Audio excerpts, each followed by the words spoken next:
Yang pertama, ada manajemen rantai persediaan. Mengkoordinasikan seluruh pemasok merupakan bagian sentral dari perusahaan karena dapat mengurangi biaya, tingkat ketersediaan, dan membantu produk baru untuk meluncur ke pasar lebih cepat. Aspek lain yang terkait dengan tanggung jawab sosial perusahaan adalah meningkatkan bisnis-bisnis yang berkelanjutan, khususnya pada organisasi yang berada di bawah pengawasan untuk meningkatkan isu-isu etis terhadap karyawannya sendiri. Yang selanjutnya ada mengoptimalkan rantai pasokan melalui manajemen rantai pasokan. Sistem ini sering disebut dengan rantai pemasok sistem manajemen atau SCM yang dapat digunakan untuk mengkoordinasikan para pemasok produksi produk atau layanan dan distribusi. Ketika diimplementasikan dengan baik sistem ini, maka dapat mengurangi biaya persediaan tetapi juga dapat menambah pendapatan. Sistem SCM ini sering diintegrasi dengan sistem ERP untuk memanfaatkan informasi internal dan eksternal untuk bekerja sama lebih baik pada pemasok. Yang keempat, ada mengembangkan sistem SCM. Sebuah organisasi harus mempertimbangkan beberapa faktor yang akan mempengaruhi efektivitas dan efisien dari sebuah rantai pasokan. Sistem SCM ini lebih dari sekedar perangkat keras dan perangkat lunak.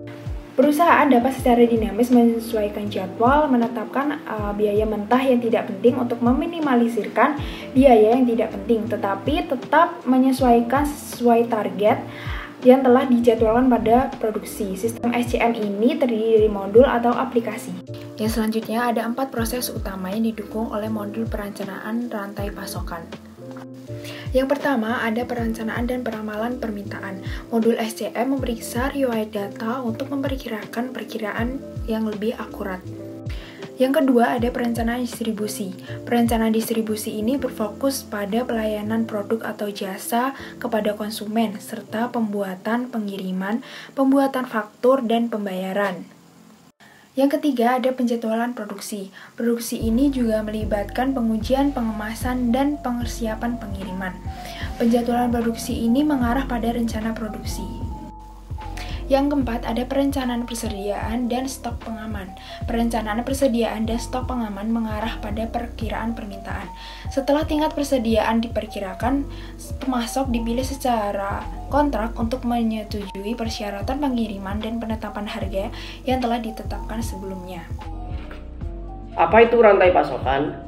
Istilah rantai pasokan biasanya digunakan untuk merujuk pada kumpulan perusahaan dan proses terlibat dalam segala hal mulai dari mengekstraksi bahan mentah hingga memindahkan produk dari pemasok bahan mentah ke pemasok komponen antara, kemudian ke produksi akhir dan akhirnya kepada pelanggan. Perusahaan sering membeli bahan baku dan komponen tertentu dari banyak pemasok hulu yang berbeda. Pemasok ini pada gilirannya bekerja dengan dukungan mereka sendiri. Untuk mendapatkan bahan baku dan komponen, pemasok mereka bekerja dengan pemasok tambahan dan seterusnya. Semakin jauh seseorang melihat rantai pasokan, maka semakin banyak pemasok yang terlibat. Akibatnya, istilah rantai menjadi agak keliru karena menyiratkan satu persatu hubungan yang memfasilitasi rantai peristiwa yang mengalir dari pemasok pertama ke pemasok kedua, ketiga, dan seterusnya. Demikian pula di sisi hilir, produk berpindah ke banyak tempat yang berbeda dari pelanggan. Kemudian sebagian besar perusahaan bergantung pada sumber pasokan utama yang stabil untuk memproduksi barang atau jasa. Misalnya, restoran mewah mengharuskan produk mereka secara konsisten berkualitas tinggi. Perdagangan elektronik bisnis ke bisnis. Bertukar data dalam pasokan jaringan. Transaksi yang dilakukan antara bisnis yang berbeda dalam jaringan pasokan tidak melibatkan akhir konsumen disebut sebagai business to business electronic commerce atau EC. E-commerce menyumbang lebih dari 90% dari semua isi yang tidak termasuk layanan seperti perawatan kesehatan, akomodasi, real estate, atau keuangan di Amerika Serikat menurut Biro Sensus AS 2016. B2B transaksi memerlukan informasi kepemilikan seperti pesanan suku cadang untuk dikomunikasikan kepada mitra bisnis organisasi. Di ujung lain spektrum, portal pelanggan adalah dimiliki atau dikelola oleh perusahaan hulu dan mengotomatisasikan proses bisnis yang terlibat dalam menjual atau mendistribusikan produk ke banyak pembeli. Mereka menghubungkan satu pemasok dan banyak. Mengelola jaringan pasokan yang kompleks. Contoh utama perusahaan yang harus mengelola jaringan pasokan yang sangat kompleks adalah Apple dan perangkat selulernya yang sangat sukses seperti iPhone dan iPad. Biasanya, Apple menjual jutaan perangkat ini dalam beberapa hari pertama setelah peluncuran produk. Bagaimana Apple berhasil menghasilkan produk-produk ini dalam jumlah yang luar biasa? Jika Anda melihat lebih dekat pada perangkat, Anda akan menemukan pernyataan yang mengatakan dirancang oleh Apple di California, dirakit di Cina. Setiap kali perangkat Apple baru diluncurkan, pengamat industri membongkar perangkat ini untuk mendapatkan mengintip ke dalam rantai pasokan Apple. iPhone, seperti perangkat Apple lainnya, sama sekali tidak diproduksi oleh Apple. Mengkoordinasikan jaringan pasokan yang begitu luas membutuhkan keahlian yang cukup besar, terutama saat menghadapi kejadian tak terduga seperti kekurangan panel layar sentuh atau masalah lainnya di pabrik pemasok. Begitu juga dengan bencana alam seperti rangkaian gempa bumi yang bertubi-tubi. Gempa yang melanda Jepang pada April 2016 dapat menyebabkan gangguan pada rantai pasokan sehingga mengakibatkan pekerjaan penghentian dan pesanan tertunda. Misalnya Toyota yang menggunakan persediaan tepat waktu. Filosofi menghadapi penghentian dan penundaan. Selain itu, gempa bumi juga menghentikan produksi di banyak perusahaan manufaktur Jepang lainnya termasuk Honda dan Sony yang juga menggunakan filosofi inventaris tepat waktu Toyota. Penting untuk diperhatikan bahwa dampak dari peristiwa tersebut seringkali tidak terbatas pada produk yang diproduksi secara lokal, tetapi riak melalui jaringan pasokan di seluruh dunia. Visibilitas dan analisis rantai pasokan. Visibilitas rantai pasokan mengacu pada kemampuan tidak hanya untuk melacak produk saat mereka bergerak melalui rantai pasokan, tetapi juga untuk meramalkan peristiwa eksternal. Mampu melihat di mana pengiriman berada, waktu yang diberikan dapat sangat membantu, terutama saat menggunakan metode JIT atau saat mempertahankan tingkat persediaan rendah. Misalnya, mengetahui lokasi pengiriman dan dapat mempercepatnya dapat membantu agar tidak kehilangan penjualan atau membantu mengambil penjualan dari pesaing.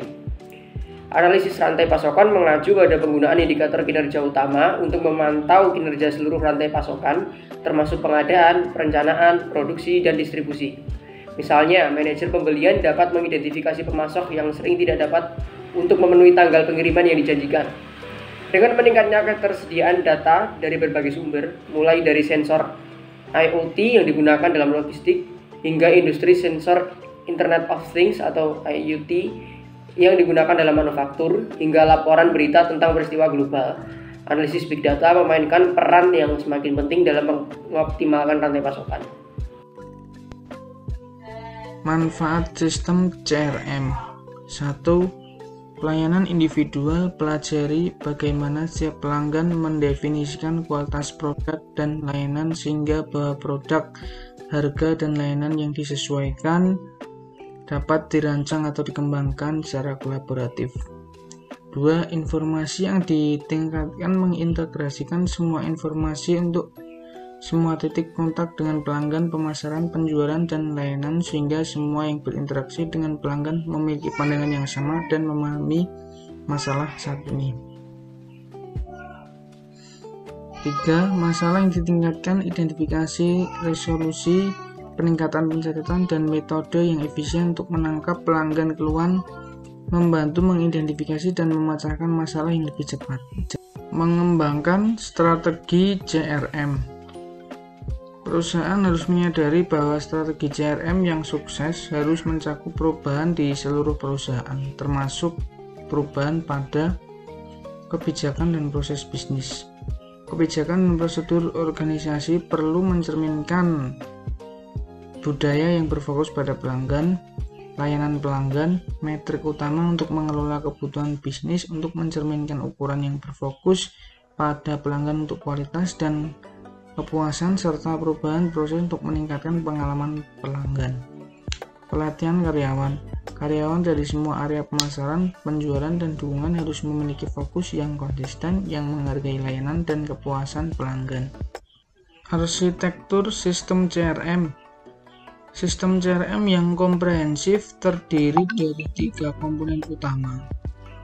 1. CRM operasional. Sistem untuk mengotomatisasi proses bisnis fundamental pemasaran, penjualan, dan dukungan untuk berinteraksi dengan pelanggan. 2. CRM analitis. Sistem untuk menganalisis perilaku dan persepsi pelanggan, misalnya kualitas, harga, dan kepuasan keseluruhan untuk memberikan intelijen bisnis.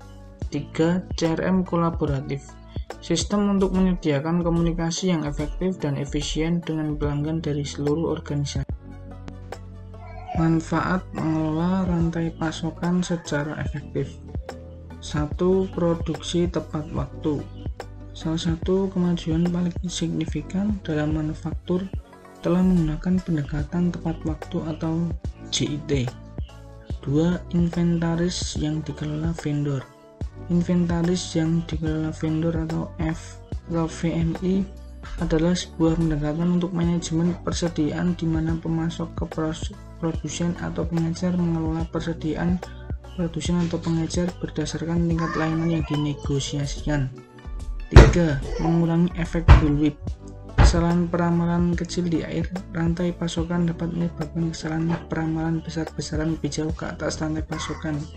Proses bisnis yang terintegrasi memungkinkan perusahaan untuk mengkoordinasikan seluruh jaringan pasokan dengan lebih baik dan mengurangi dampak dari bullwhip.